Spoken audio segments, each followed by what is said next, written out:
Rufferella by Vanessa Gill Brown and Mandy Stanley.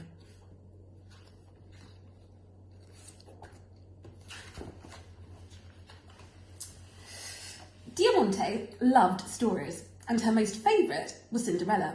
She liked to imagine that she was the fairy godmother, the one who made things happen. She desperately wanted to turn something into something. But what?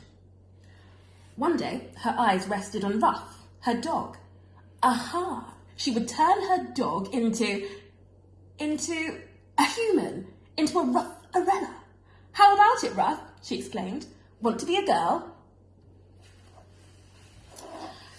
Ruff didn't fancy being a human much, but Diamante could be very convincing, and soon Ruff was sure it was all trifle and television in the human world. But how would it happen? They didn't even have a magic wand. I don't need one, said Diamante confidently. I will teach you how to be human. It isn't difficult. I do it all the time without even thinking. So the lessons began. First, Diamante dressed Ruff in human clothes, did her hair in a human style and applied some human makeup. There, she squealed. At least you look like a real girl now, and you shall be called Rufferella. Next, Rufferella learned how to eat with a knife and fork, drink from a cup, and how to cough and sneeze politely. Diamante also tried to explain about not taking all the chocolate biscuits for yourself, but Rufferella found this aspect of being human very difficult to swallow, unlike the chocolate biscuits. Look at it her way, finally allowed to eat human treats, and she was supposed to let others choose first? Sausages in particular would have posed a problem. Ruff loved those more than anything. Diamante decided to show her off at a friend's birthday party. You shall go to the ball, Rufferella. Well, Penny's party anyway, but you mustn't let anyone know you're really a dog. Rufferella was nervous, but she had no need to be. She danced, played games, drank pop, ate cake, and all without spilling a drop or a crumb. She even sang happy birthday to Penny.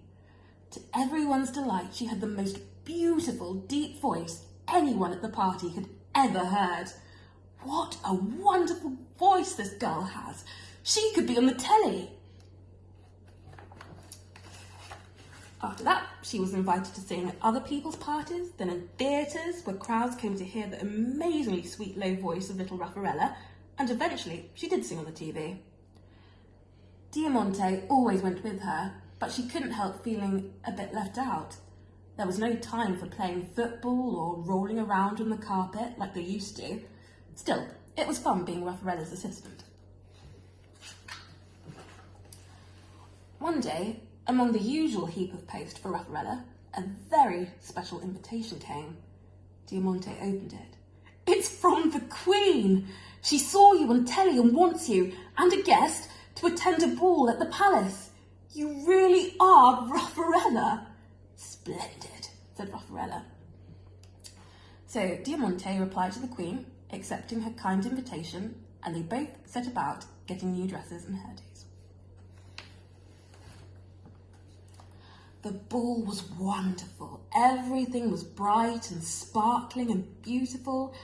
Everyone wanted to dance with Rufferella and compliment her on her charming and unusual singing voice. Soon they were escorted to the dining room.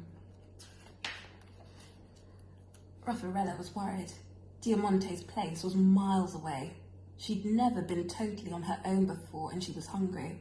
And the prince next to her was just a tiny bit stupid and boring, and the dress was just a little bit tight. She wondered what was for dinner. She watched as the Queen was served. It was sausages. Sausages! Rufferella took one look and leapt onto the table, bounding towards the Queen. Rufferella landed in the Queen's plate and began wolfing the delicious, juicy sausages. Good heavens, she's a dog! Rufferella is a dog! No wonder she had such an unusual singing voice. Catch her! Exclaimed the people. Then Rufferella took another flying leap, this time landing in Diamante's arms. Together, they ran out of the palace and all the way home. Next morning, there was less post than usual, but there was a parcel for Rufferella. She was feeling miserable and didn't want to look at it. So Diamante opened it and took out something hard, wrapped in tissue. There was a note with it, which read, "Dear Rufferella, please do not worry about the unfortunate events at the ball. Sausages are hard to resist, after all. A little piece of royal advice. One is often best off if one allows oneself to be oneself. By this I mean that while I make a reasonable job of being a queen, I should make a pig's ear of being a pop star. Take care, dear Queen." Diamante unwrapped the item. "It's a dog bowl," she cried. Rufferella was so pleased that a tear came to her eye. "Can I use it?" she asked. "If it's all the same to you, I think I'll give up being a human, and my singing career, it's just not me."